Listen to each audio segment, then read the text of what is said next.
Enfrentando 2021 com coragem. Embora não saibamos como será o novo ano, sabemos quem criou todos os tempos. Com essa certeza de nos prepararmos para enfrentar esses tempos difíceis e incertos, até aqui o Senhor nos ajudou. O ano de 2020 trouxe uma nova maneira de ver o mundo, a vida, a família, o trabalho e até mesmo Deus. Foi desafiador, mas aqueles que aceitaram lutar contra os medos venceram e transpuseram a tempestade.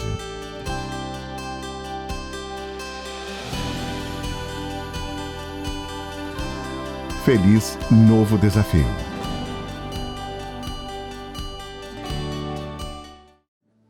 Bom dia a todos, que a graça e a paz seja com todos. Vamos fazer nossa oração de gratidão. Vamos passar em revista as coisas boas que não podemos jamais esquecer.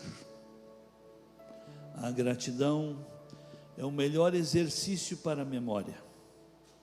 Amém? A gratidão é o principal fundamento de sua felicidade.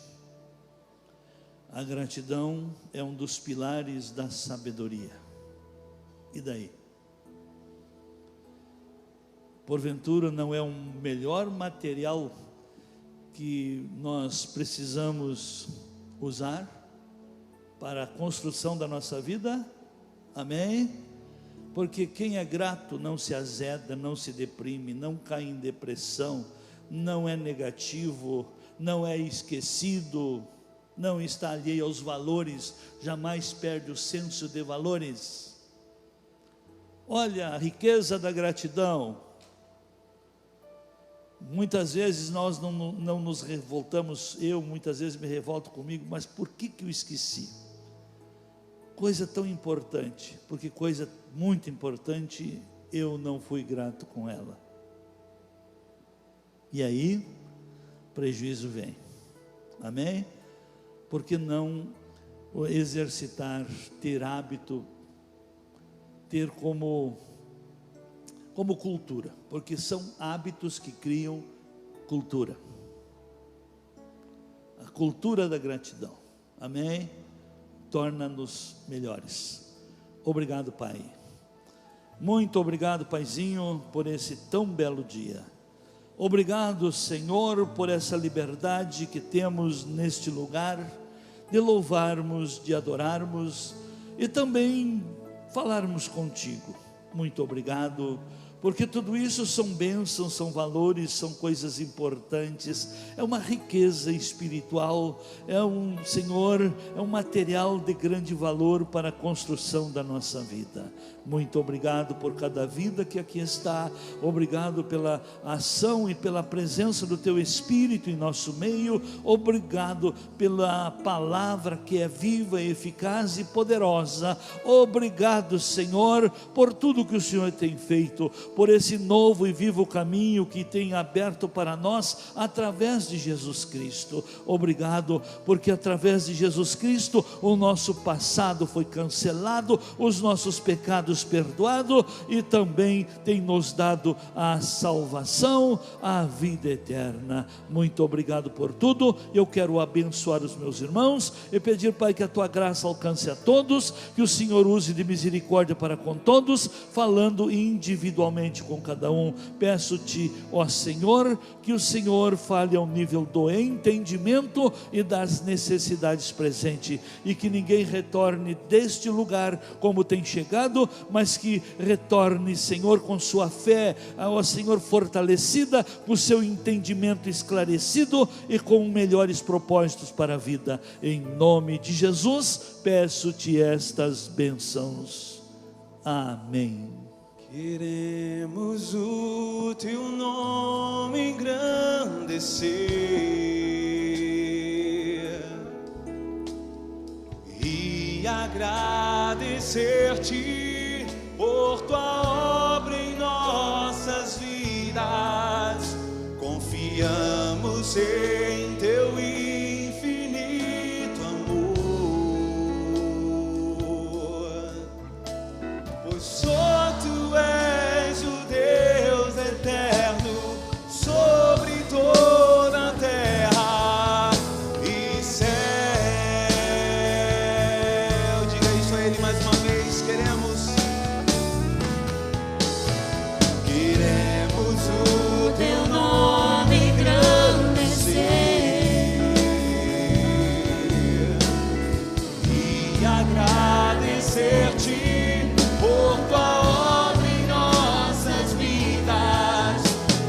mergulhamos em teu infinito amor.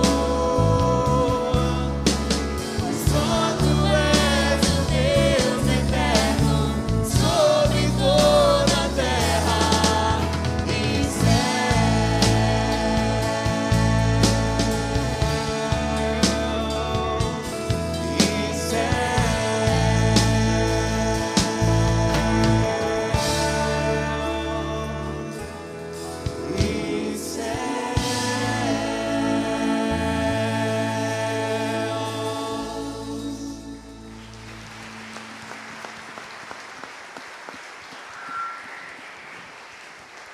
Aleluias, obrigado, Senhor.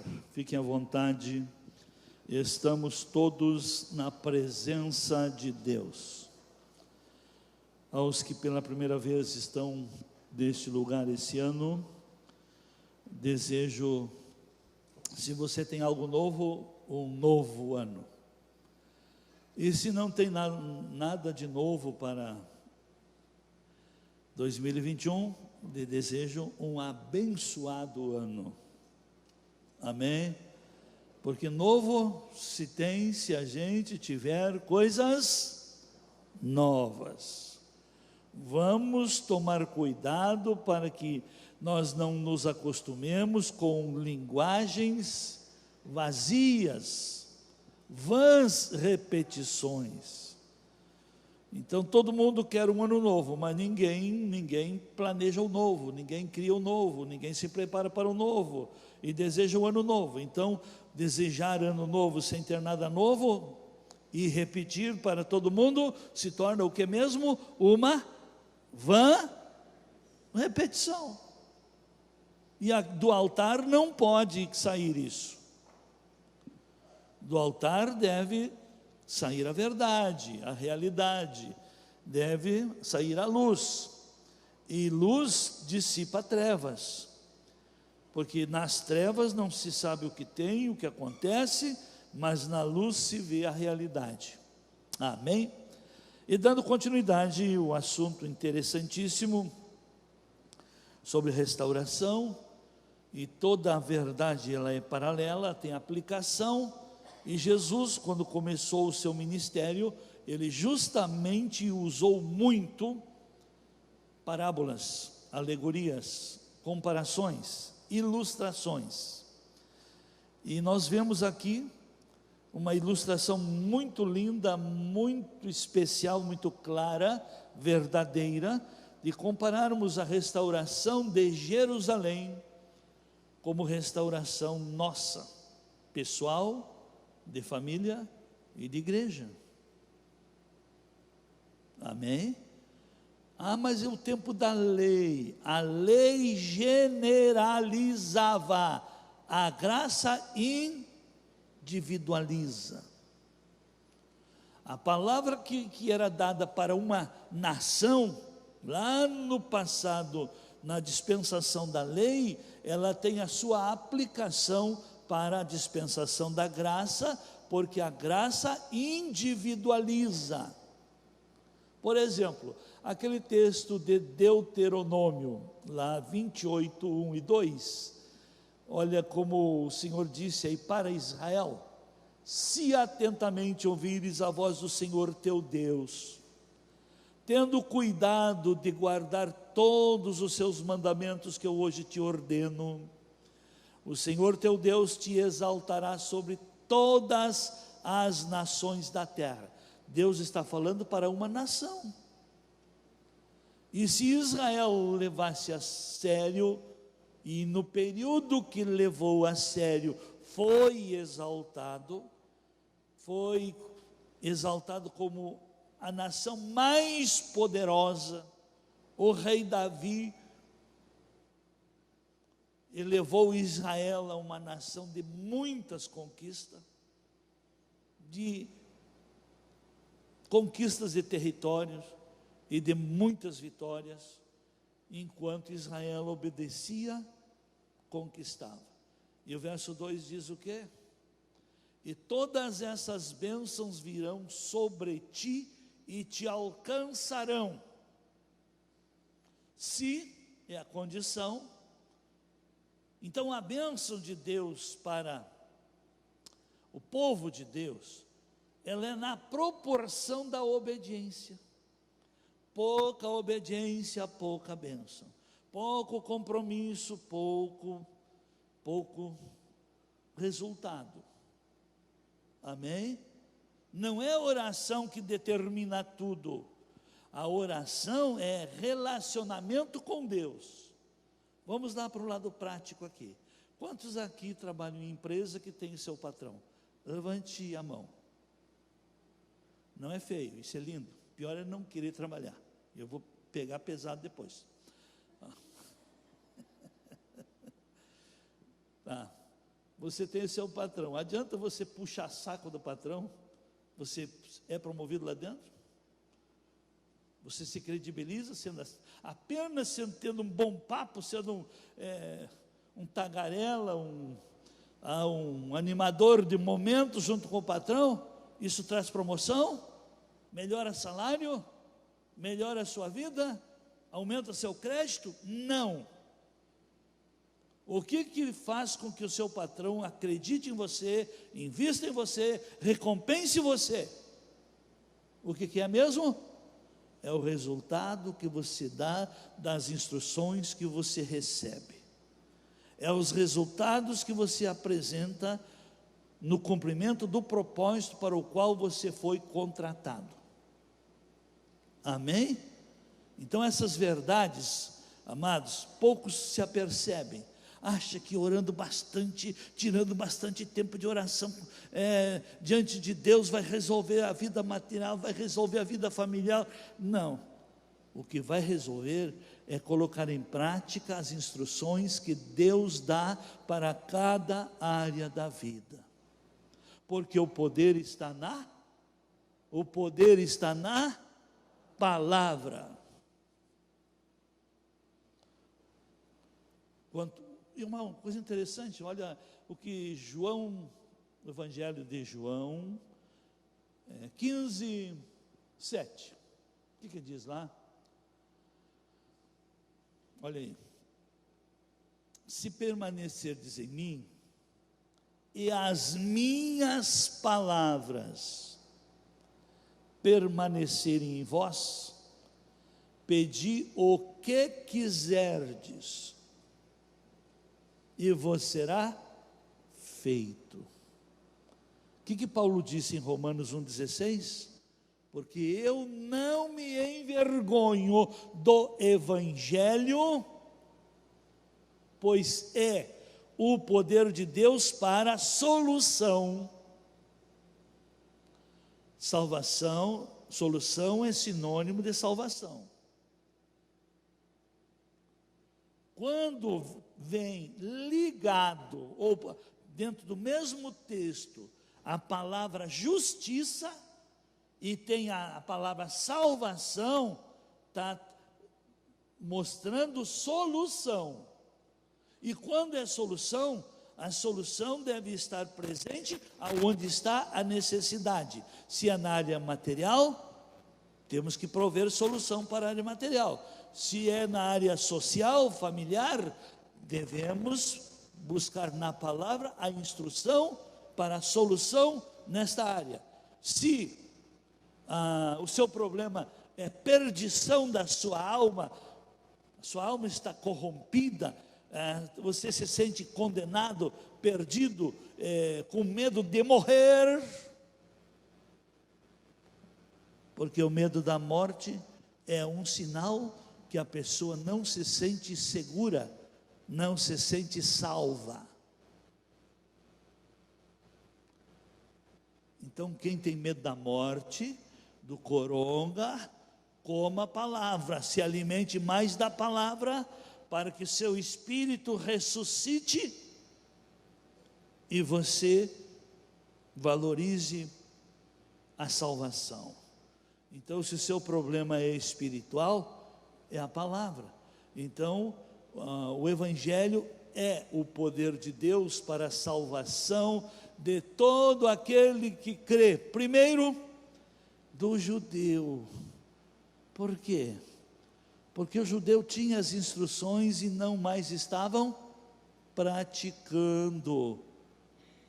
Então, o saber, o simples saber, não dá solução para ninguém. O que dá solução são as práticas, o exercício, a prática da palavra. Olha o que Jesus, vamos adiante um pouquinho mais aí. E o que diz o verso 17? No Evangelho, aqui, porque no Evangelho é revelado à medida que vai se crendo. O que significa de fé em fé? À medida que você vai crendo, o Evangelho vai se revelando, e vai revelando o quê? A justiça de Deus. O que é a justiça de Deus? O padrão dele, os princípios dele, a vida em Deus, a cultura do reino. Então, à medida que a pessoa vai crendo no Evangelho, vai se revelando para a pessoa a justiça de Deus. E como está escrito, o justo, como está escrito, o que se ajusta, viverá da sua fé. Por isso, queridos, a falta de palavra está levando cristãos a fazer escolhas erradas, a apoiar progressismo, esquerdismo, ideologias de gênero.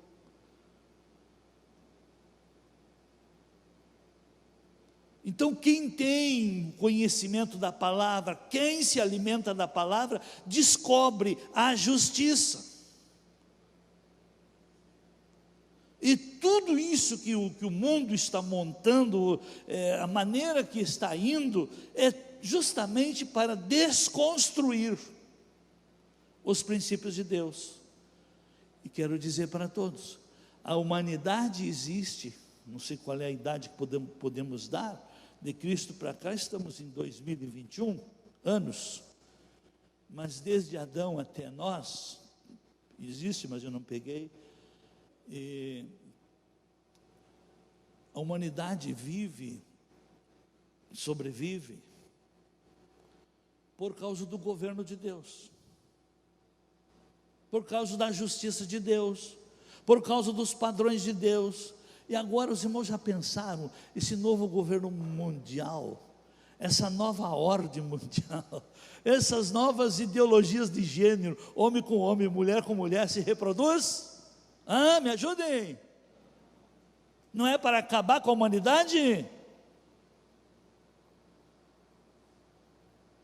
O Evangelho nos mostra isso.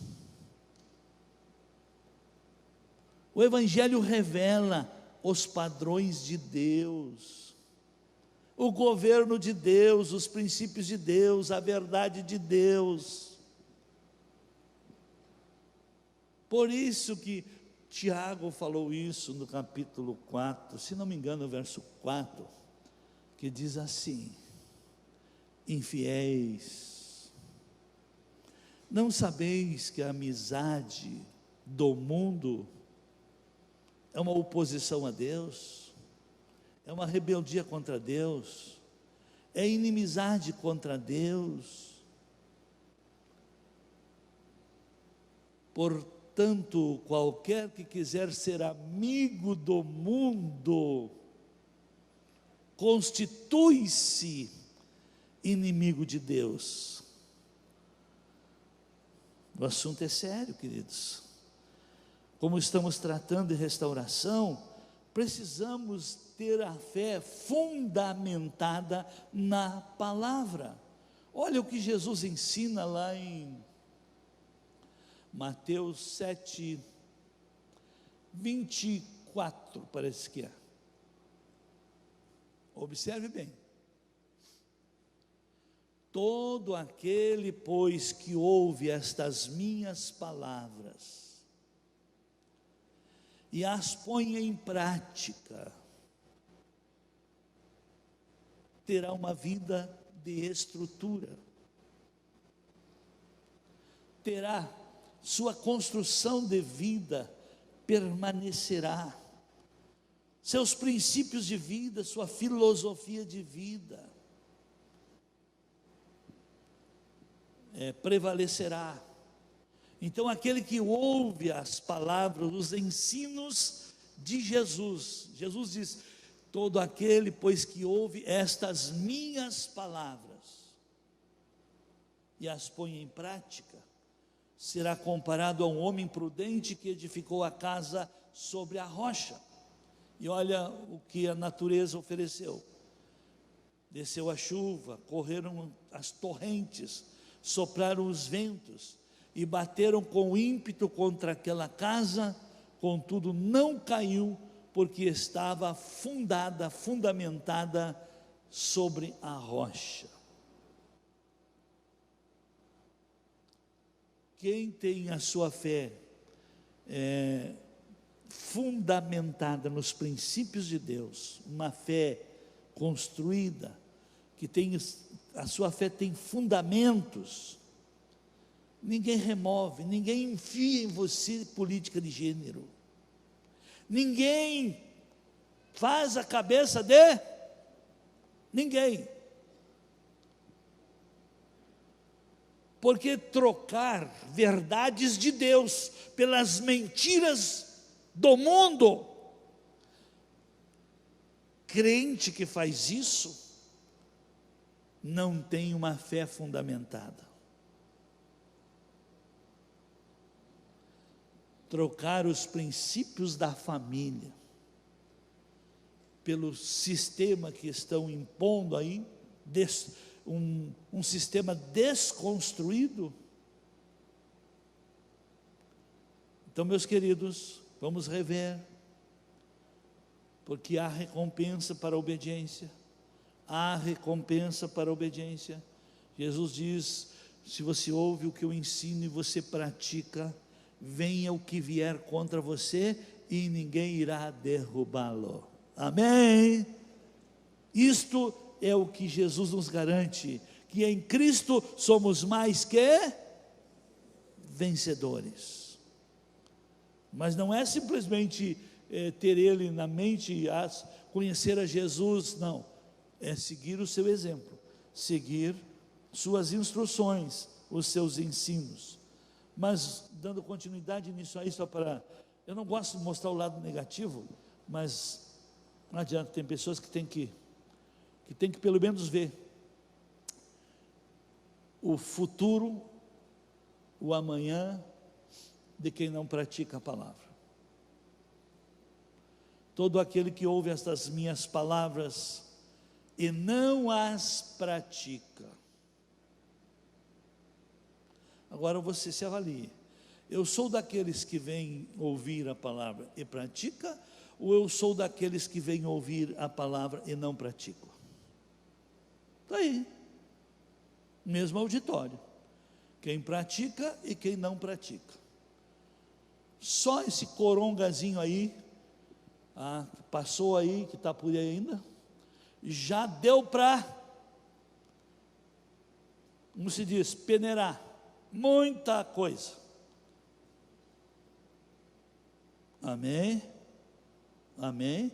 E uma coisa interessante, queridos, o praticar a palavra faz parte, ou melhor, vamos começar mais prático. Cuidar bem da saúde é praticar a palavra. Cuidar bem da sua saúde é manifestação de amor a Deus e de amor ao próximo. É manifestação de amor a Deus e de preparo para amar ao próximo, porque ninguém ama ao próximo se não se amar. Ninguém cuida do próximo se não aprender a se cuidar. Amém? A vida normal, a vida saudável, ela vem dos princípios, dos padrões, das instruções de Deus para os seus filhos. Então, aquele que ouve essas palavras e não põe em prática, será comparado a um homem insensato. O que é uma pessoa insensata? Vamos lá? é a pessoa que perdeu o senso de valores. Não ser grato é um insensato, é não reconhecer o bem. A pessoa, quando começa a perder o senso de valores, começa a sua queda. Ninguém vai a um fracasso se não perder senso de valores. E uma pessoa sem senso de valores se torna uma pessoa insensata. Então, quem não pratica a palavra é um insensato. E o insensato toca a vida de qualquer jeito. Ele constrói sua vida espiritual sobre areia. Sobre a areia. Não tem uma gestão sábia. Eu aprendi cedo, tive oportunidade, porque tudo que é verdade cala muito forte no meu espírito. Assim como nós cuidamos da vida material, para nunca ficarmos sem nada, ou sem recursos, sem crédito, sem solução, sem sementes, temos que cuidar da vida espiritual.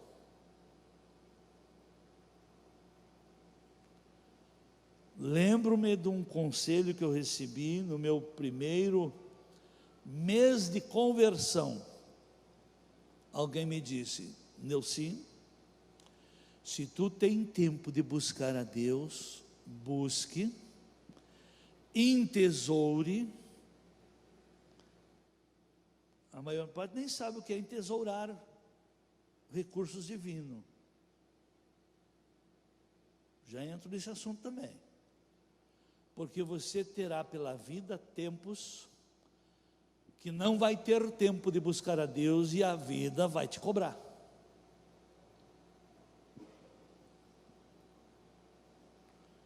A pessoa viu o meu futuro, aliás, pessoa que tem experiência, fala por experiência. E de fato, quando vim embora do interior para cá, levei uns quantos dias até achar uma igreja para voltar a me alimentar da palavra. E agora eu pergunto, se eu, em pouco tempo, quase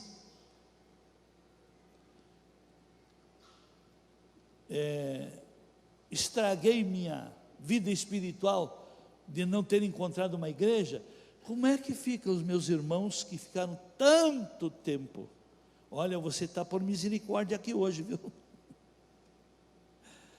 Amém? Misericórdia mesmo. Então, meus queridos, precisamos sim sermos sábios, mas olha também um outro texto interessante. Mateus capítulo 12, versículo 33, parece que é. Que aqui Jesus está trazendo umas instruções, dizendo, ou fazei, ele compara-nos, ele usa uma ilustração, nos comparando a uma árvore. E Jesus fala isso, o salmista fala isto, a palavra compara o ser humano obediente a uma árvore plantada junto a correntes de águas, que dá fruto. Ou fazei a árvore boa e o seu fruto bom. É eu que faço, eu construo a minha árvore, ser árvore boa e ter fruto bom, ou ser uma árvore má e ter fruto mau. Sou eu que cuido de mim como uma árvore. É você que cuida de você como uma árvore. O fruto que cada um produz é resultado das escolhas que faz. E aí Jesus diz, e é pelo fruto que cada um vai se tornar conhecido que tipo de árvore é.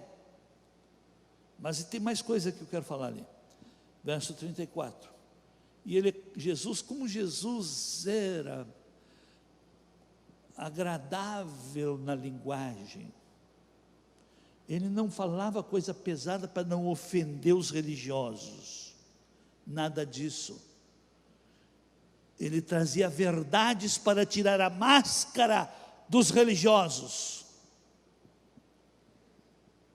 Raça de víboras, como podeis falar coisas boas sendo maus? Pois do que há em abundância no coração, disto fala a boca. Tem mais coisa aí. Aqui então mostra a natureza. Minha natureza me leva a buscar abastecimento. Então, se minha natureza é boa, eu começo a entesourar coisas boas. Mas se a minha natureza ainda não foi tratada, mudada, transformada, restaurada, ressuscitada, a própria natureza de quem, a natureza de cada um, à medida que a natureza de cada um opera, a armazena para si. Não é o que diz o texto? Que o homem bom entesoura coisas boas, o mal entesoura coisas más. Amém? Tem mais? Digo-vos, pois, que de toda a palavra leviana, fútil, que os homens disserem, vão ter que te explicar, vão ter que dar explicação, vão ter que dar conta no dia do juízo. E o que mais? Porque pelas tuas palavras, é pelo que você fala. Amados, eu não preciso orar, buscar revelação para mim dar um aconselhamento, é apenas deixar a pessoa falar, porque diz um conceito muito antigo que quem usava, por exemplo, os médicos japoneses usam muito, que ele diz assim, que o brasileiro é que nem peixe, morre pela boca, com respeito à má alimentação, à má cultura, forma de se alimentar. Mas a vida espiritual também, ela se fortalece pela boca como morre pela boca. São tuas palavras que vão te aprovar, te credibilizar, que vão abastecer, que vai dar munição para o mundo espiritual interagir com você. O mundo espiritual sobre mim se alimenta de minhas palavras. Se eu sou negativo, só falo coisa negativa, o mundo espiritual se torna negativo e as coisas negativas estão sempre acompanhando, esperando uma oportunidade para materializá-las. Pelas tuas palavras serás justificado e pelas tuas palavras será condenado. Amém? Que Deus tenha de nós, e Ele tem.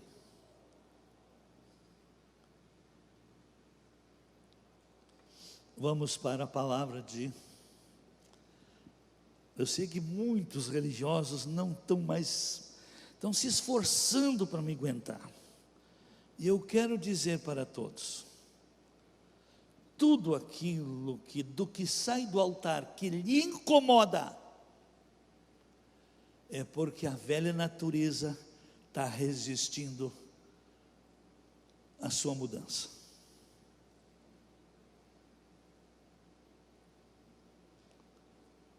Amém? Toda a palavra que incomoda, é porque deu choque. Se você se opõe, se incomoda, e não gosta, não quer ouvir, é porque o governo da sua vida não é o reino de Deus, Você está debaixo de um governo de falsa religiosidade. Que Deus tenha de nós misericórdia. Então, meus amados,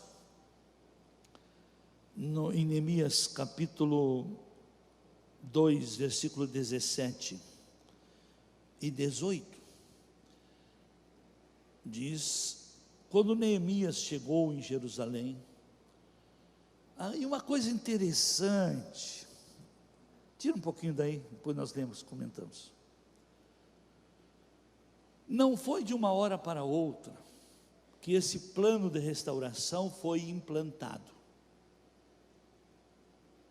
Levou dias, meses e até anos. Desde a notícia que Neemias teve do estado social de Jerusalém, social, material, espiritual, do povo também, ele foi para o jejum, foi para a oração, ele buscou na palavra solução, porque a solução deve vir da palavra. E ele encontrou na palavra que aquela miséria, aquele opróbrio, o estado da cidade e o estado social do povo era resultado de desobediência à palavra. Mas ele também buscou na palavra como reverter esse quadro aqui. É muito fácil nós mostrar os erros, mas precisamos buscar na palavra como reverter o quadro. Que mudanças precisam serem feitas, que atitudes precisam serem tomadas, que rumo precisa ser direcionado à vida. Nós queremos as coisas prontas? Não. Quem entortou as coisas não foi Deus, foi a pessoa. Foram escolhas, decisões e práticas. Vamos fazer uma outra comparação prática. Eu já fui agricultor, eu conheço um pouco. E todo aluno aprende alguma coisa a respeito da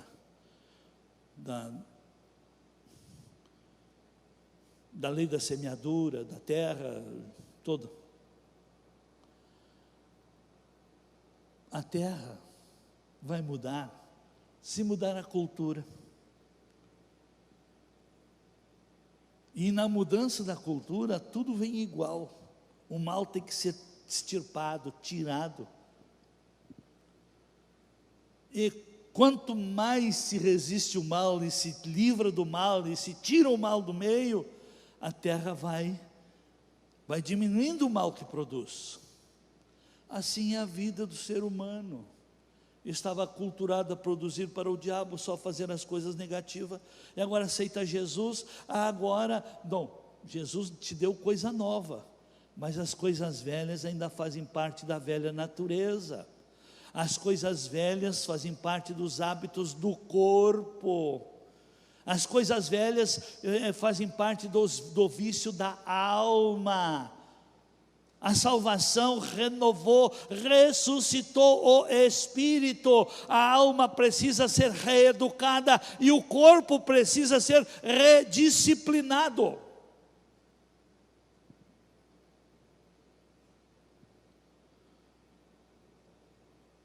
O Espírito de Deus trabalha no nosso espírito. A palavra deve trabalhar na nossa alma. E a nossa gestão, iluminada pela palavra, deve criar a autodisciplina do corpo.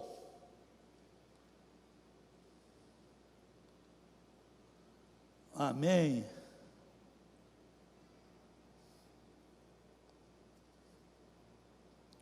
Então, meus queridos, pode botar o texto agora, vamos ler então. Então eu lhes disse: bem vedes o triste estado em que estamos, como Jerusalém está assolada, e as suas portas queimadas a fogo. Vinde, pois, e edifiquemos o muro de Jerusalém, para que não estejamos mais em opróbrio.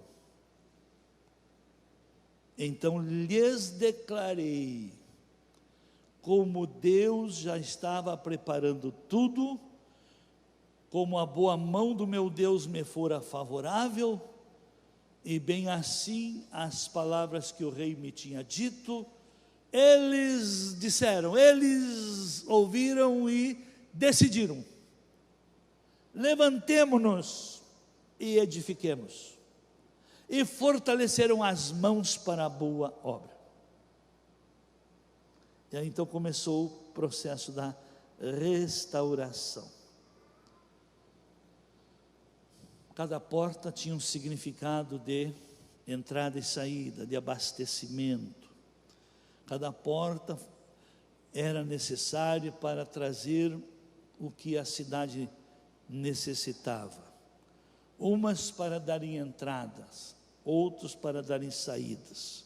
A porta das ovelhas, que foi a primeira que restauraram, está no capítulo 3, verso 1, era que com a restauração da porta, então no templo teria culto, vida ativa, solução para o pecado.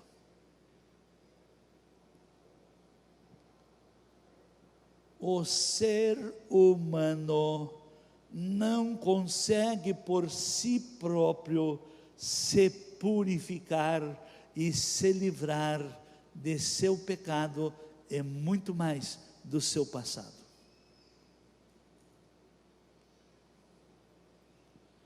Depois então foi restaurada a segunda porta, mas tudo ao mesmo tempo, foram pessoas diferentes. A porta das ovelhas foram os sacerdotes, e aí depois a porta dos peixes, que significa crescimento. À medida que você se restaura com Deus, a pessoa precisa crescer na graça e no conhecimento.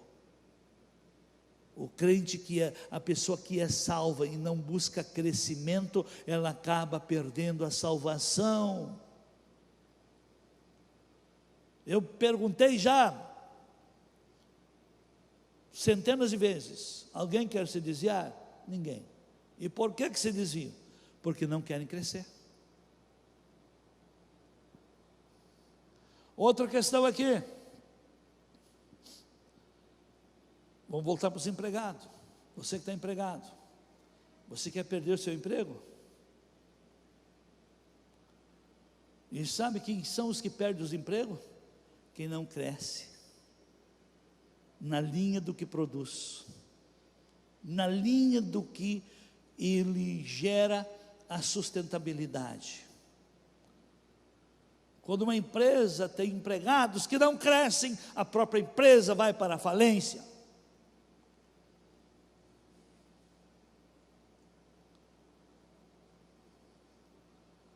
Amém, amém. Família que não cresce na graça, no conhecimento, no preparo para a vida, são as famílias que abastecem a corrupção. Vai ver se os mula do tráfico aí não são pessoas que não quiseram nem estudar.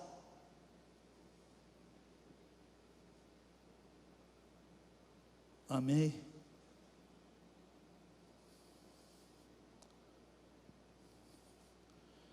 Depois a porta velha, que trazia como um significado para hoje, libertação do passado. A porta do vale traz para nós um significado de que nós fomos bênção, fomos um vale lindo. Olha como essa coisa é tremenda. Por exemplo, quando a criança nasce, foi apresentado hoje aqui, é uma admiração de todos. Eu não vi ninguém, nem o máximo que eu vi, depois eu digo, tá? E quando vão ver uma nova vida, uma criança nascida, tá? Ninguém diz que coisa feia. Mas tinha uma pessoa que era tão negativa, que se parasse muito tempo na grama, a grama morria. Mas ela não disse para a criança que coisa feia. É engraçado, ele é diferente.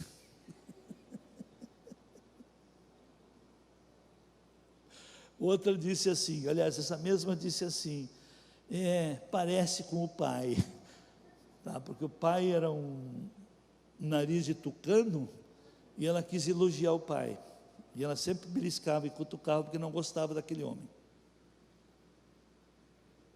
Eu não vi tudo, mas eu já vi muita coisa. Tá? Então você já foi um vale lindo. Você, quando recebeu Jesus, aliás, antes, quando você era criança,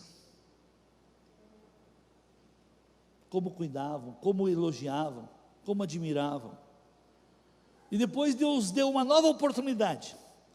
Quando a pessoa aceita Jesus, que é uma nova criatura, é admirado pelos irmãos, pelos aqueles que estão se esforçando para que a pessoa seja salva. Então, mas chega o tempo de ter que crescer e não querer. Aquela situação de bênção se transforma em maldição. Olha o que fala Malaquias capítulo 2, verso 1. Para vós, ó sacerdotes, é este mandamento: se não propuserdes no vosso coração dar honra ao meu nome, diz o Senhor dos Exércitos, enviarei a maldição contra vós, e amaldiçoarei as vossas bênçãos, e já as tenho amaldiçoado, porque não aplicais a isto o vosso coração. Quando é que os filhos de bênção se transformam em maldição? Quando os pais, tem pais aqui? Quando os pais não honram ao Senhor. O pai que não honra o Senhor, os filhos desonram o pai. A maneira que você honra a Deus, você vai ser honrado pelos seus filhos. E não tem tangente. Não tem. E não adianta querer dizer que não é bem assim. É sim, bem assim.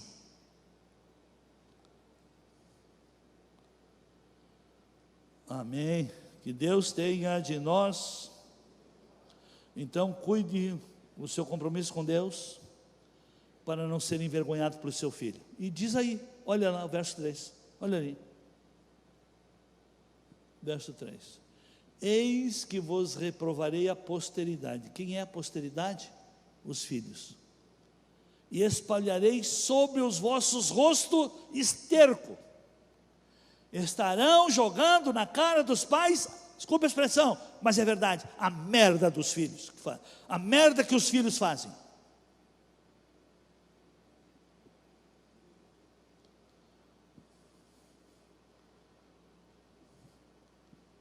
Está vendo? Como o assunto é sério?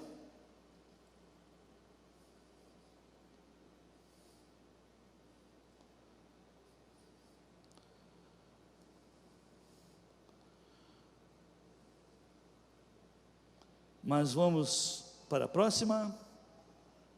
A porta do monturo era o lixão da cidade. Uma porta que tinha que funcionar para ir junto com o lixo, os dejetos. Vai atrás dos dejetos. Quem gosta de dejetos? E se a porta não fosse restaurada, os cachorros buscavam lá e traziam de volta para dentro da cidade. E depois, qual é a outra porta? A porta da fonte, o Espírito Santo. Falamos aqui. Falamos também sobre a porta do cárcere, que é a libertação das prisões da alma. Olha o que tem de crente que o espírito é salvo, mas mantém a alma na prisão. O que é a alma na prisão? fez coisas no passado e não soube se restaurar, cometeu aborto, ou homens, estupro, roubo, engano, e não soube se livrar dessas cadeias, porque o diabo se aproveita da sua falta de conhecimento.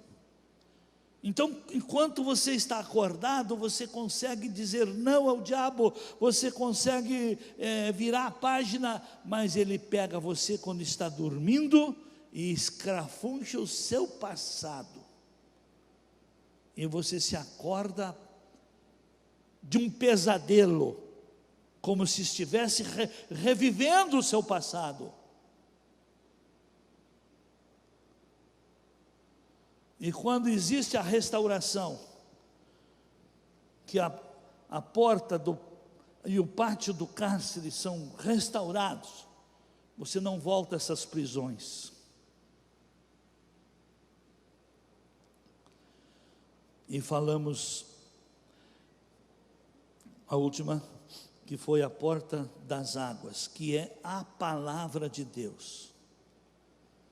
E sobre a palavra, hoje já foi falado bastante. Mas também outra coisa interessante aqui, vou falar hoje a porta dos cavalos. Tem isso? Tem. Neemias 3:28. Para cima da porta dos cavalos fizeram os reparos os sacerdotes, cada um defronte da sua casa. O que isso significa para nós? Cavalos era, como é que se diz? Por isso que os carros hoje, é a potência da força para transporte. Os carros têm hoje HP ou CV, cavalos, é a força. Os cavalos eram os meios de transporte, levavam as cargas, pesos.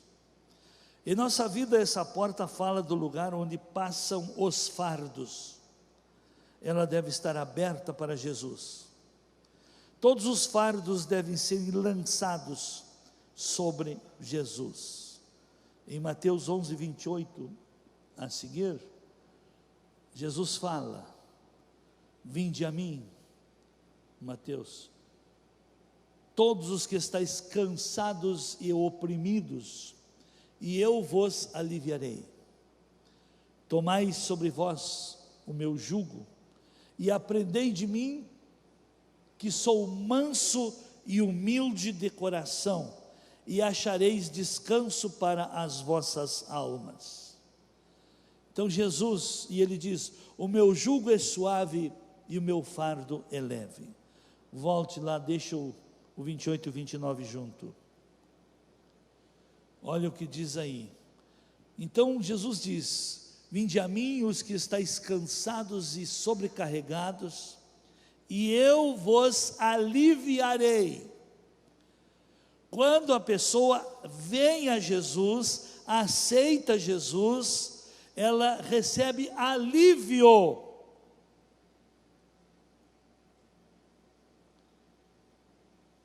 Acontece isso no meu gabinete.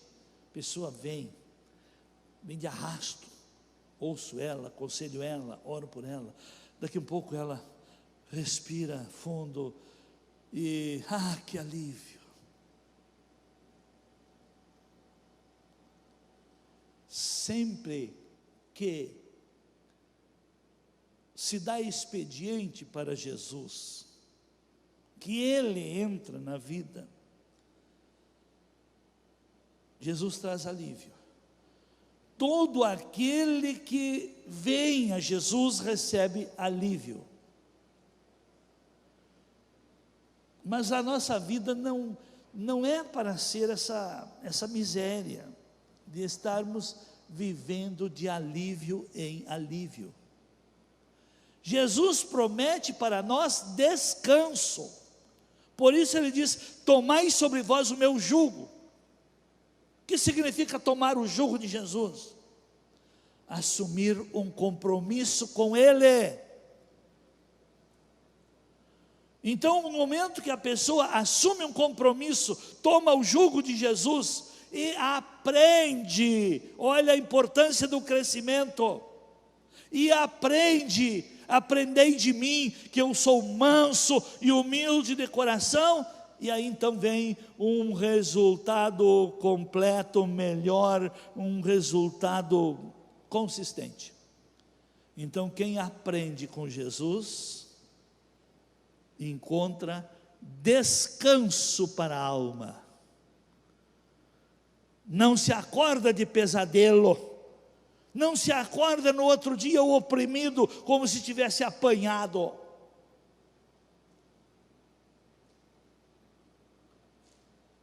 Quem aprende com Jesus, tem algo mais que um alívio, ele fica livre das cargas do seu passado, de seus pecados. 1 Pedro 5,7, olha o que Pedro diz: lançando sobre ele toda a vossa ansiedade, porque ele tem cuidado de vós. Paulo fala que devemos levar também as cargas uns dos outros. Vamos para um texto interessante que hoje, quando pensei peguei alguns textos a mais. Vamos lá para Gálatas capítulo 6, verso 2. Mas eu quero dar aqui só uns títulos interessantes, que fala que a nova vida é uma fraternidade. E olha como é que ele ensina a nos ajudar a interagir. No caso de um irmão atribulado, levai as cargas uns dos outros, e assim cumprireis a lei de Cristo. O que mais? Verso 3. Pois se alguém pensar ser alguma coisa, não sendo nada, engana-se a si mesmo. Mas prove cada um a sua própria obra, e então terá motivo de glória somente em si mesmo e não noutrem. Porque cada qual levará o seu próprio fardo. E agora olha a instrução que ele dá também, o caso de um irmão que instrui. Verso 6. E o que está sendo instruído, e o que está sendo ajudado, o que está sendo instruído na palavra, faça participante em todas as boas coisas àquele que o instrui. Aqui é uma coisa interessante. Deixa lá no 6. Não se vê mais isso hoje. Lembro-me,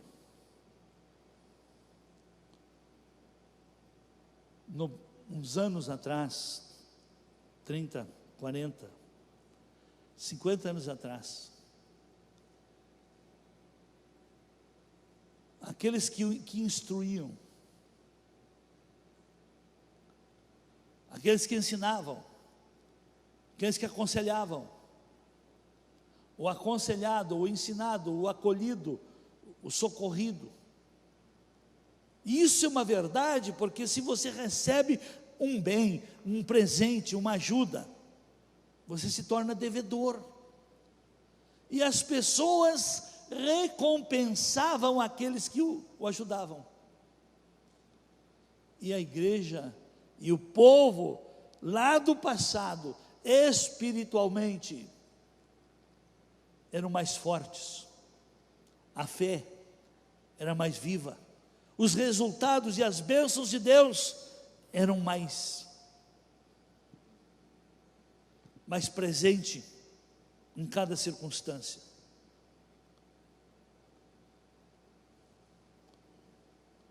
Então, é a instrução que o apóstolo Paulo dá.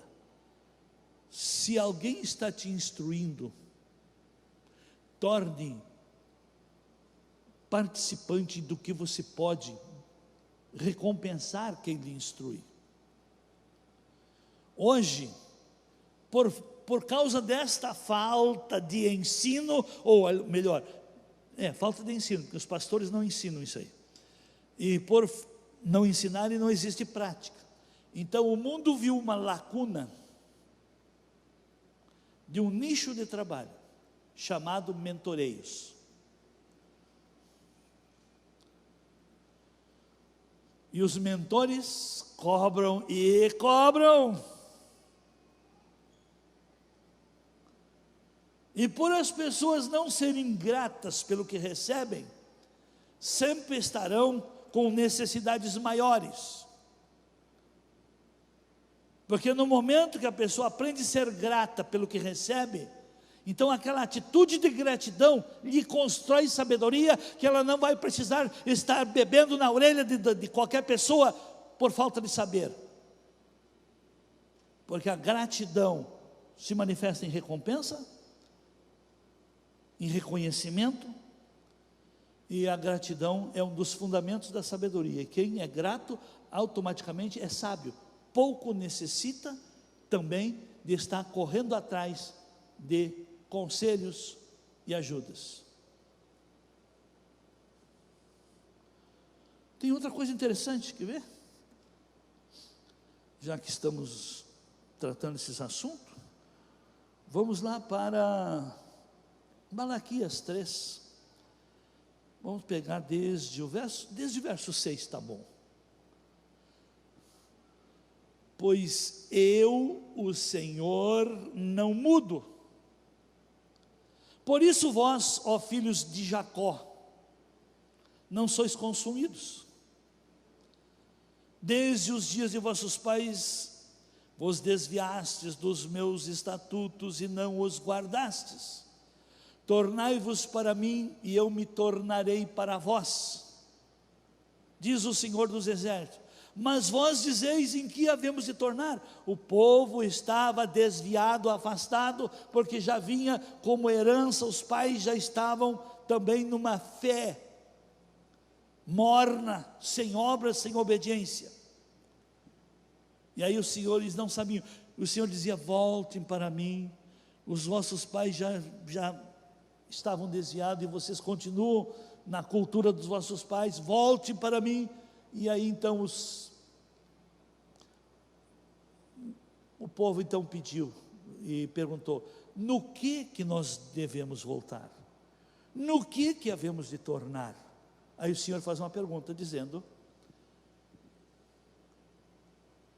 o homem consegue roubar de Deus? O ser humano consegue roubar de Deus? E o Senhor então responde: todavia vós me roubais. E ainda perguntam: em que te roubamos? E o Senhor responde novamente: vocês me roubam nos dízimos e nas ofertas. Deixa eu explicar o significado do dízimo. Verso 9: vós sois amaldiçoados com a maldição, porque a mim me roubais. Não devolver o dízimo, a pessoa produz maldição para si, porque no não devolver o dízimo, a pessoa interrompe a gestão de Deus sobre a vida, a bênção de Deus sobre a vida material. Então vós sois amaldiçoados com a maldição, porque a mim me roubais, sim, essa nação toda. Aí o Senhor então ensina novamente: trazei todos os dízimos à casa do tesouro, para que haja mantimento na minha casa. Uma coisa interessante aqui: quando a pessoa é dizimista, ela não necessita pagar mentoreio lá fora e nem fazer coach. Porque quando a pessoa é dizimista, existe o mantimento na casa do Senhor. Eu já falei com muitos irmãos aí que foram já uns anos atrás fazer coach. Pastor, eu fui lá e paguei tanto. Sabe o que mais me doeu? Não o que eu paguei, que eu recebo na minha igreja, o que eu paguei para ouvir lá fora, e eu não valorizava.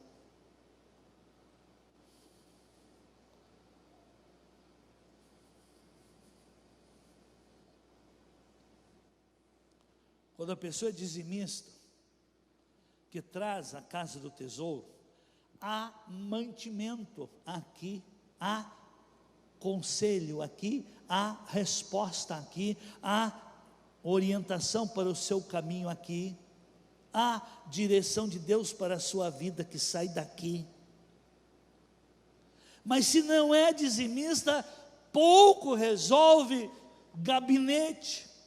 Se a sua vida está na área material desajustada, é a fidelidade a esta palavra, a ser fiel a Deus, dizimista, que Deus faz com que haja mantimento no culto.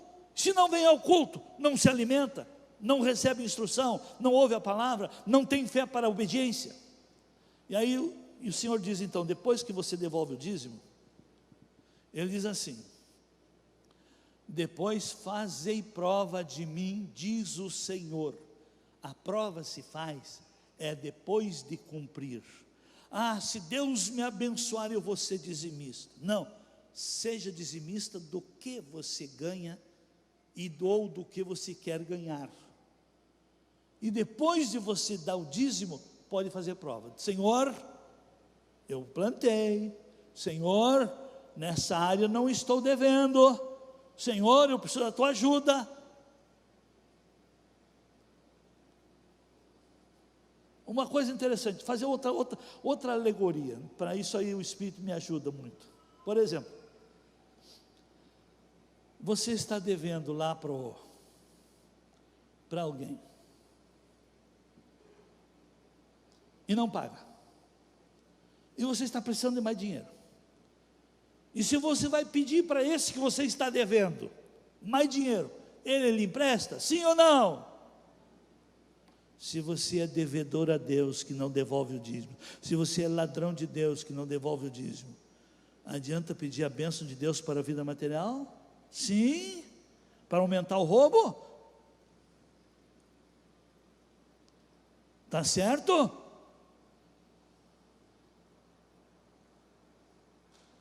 Que mensagem que deixou até a cadeira dura.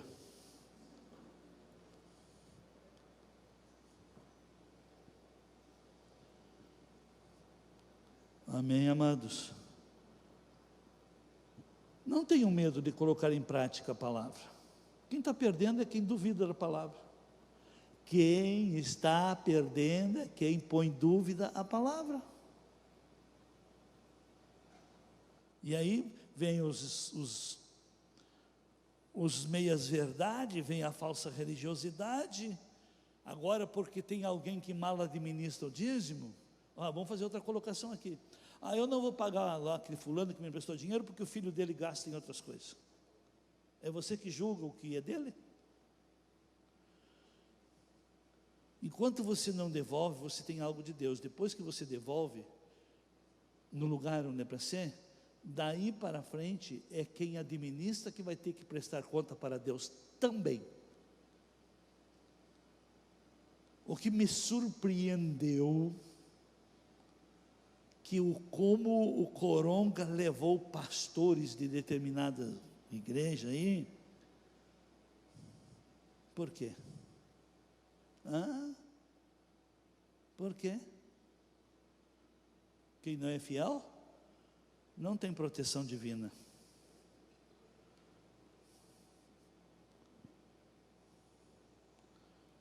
Ouvi uma mensagem há poucos dias, que tem determinadas igrejas por aí, que a casa do pastor é uma mansão, e a igreja é uns cubículos de madeira e mal feito. Aí o povo vê a má gestão. O dízimo não é do pastor, o dízimo é do Senhor. E quem administra, tem que administrar com justiça.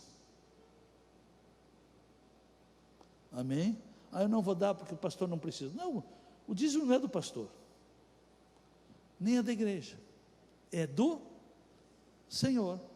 Mas aonde você devolve, aonde você devolve, você vai ter o mantimento, você vai ter a orientação para a vida, você vai ter o conselho, você vai ter a assistência, você vai ter, como se diz, o afeto da família.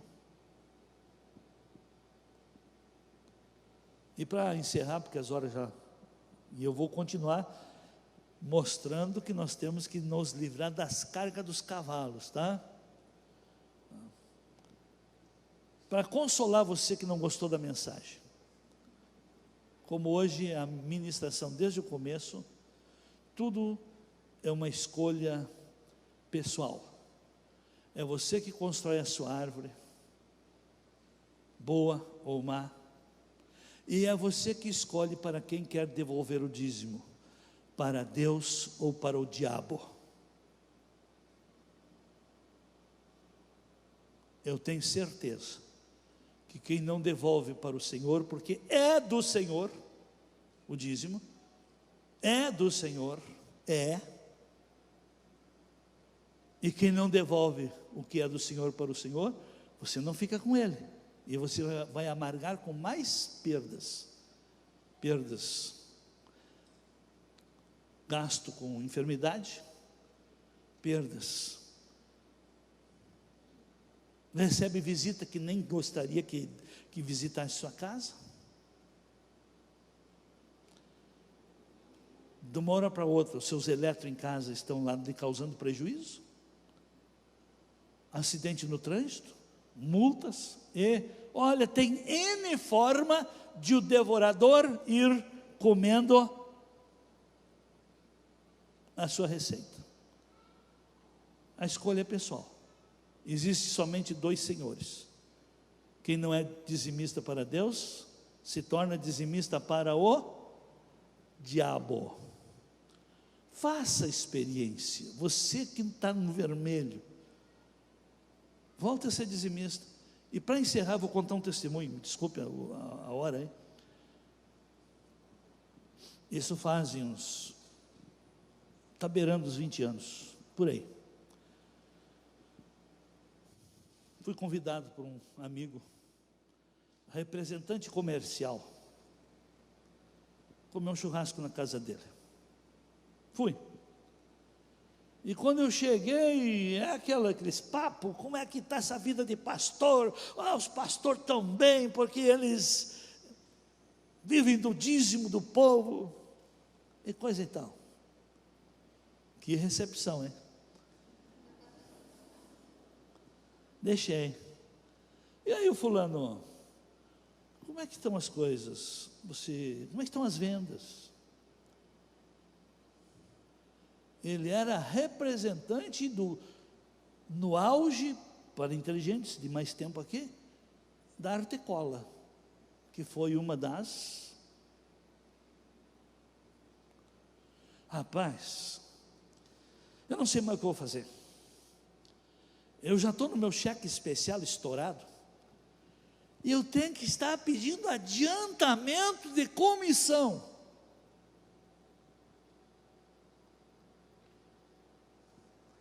Então, se você quer desarmar alguém, não retruque, não te ofenda, não te deixe atingir, deixe botar para fora a bilis, que está lá inflamada, e depois, então, você de mansinho vai puxando o tapete. Aí, deixei falar, se queixar, reclamar. Fulano, você não quer mudar esse quadro? Mas rapaz, tem um segredo para isso? Tem. E eu assino embaixo.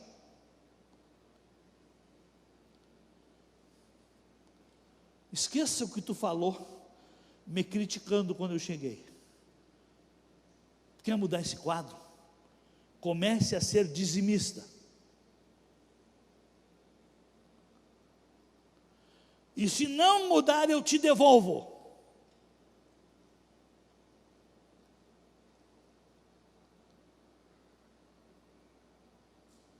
E ele topou. Uns 2 meses depois, não tinha fechado bem 3 meses, novamente se encontramos. E daí fulano, como é que está? Como é que estão as coisas? Rapaz, eu não sei o que aconteceu. Eu estou com minha conta positiva e eu não estou mais precisando pegar adiantamento de comissão.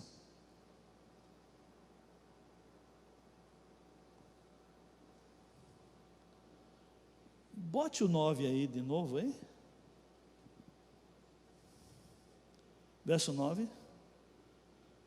Vós sois amaldiçoados com a maldição, porque a mim me roubais, vós a nação toda.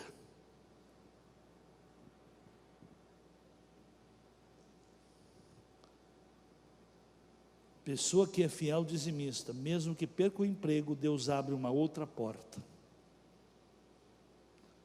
Amém? Amém. E ninguém que reteve o dízimo ficou com ele. O devorador levou. Teria muita coisa a falar, mas para hoje está bom, né? Ficamos em pé.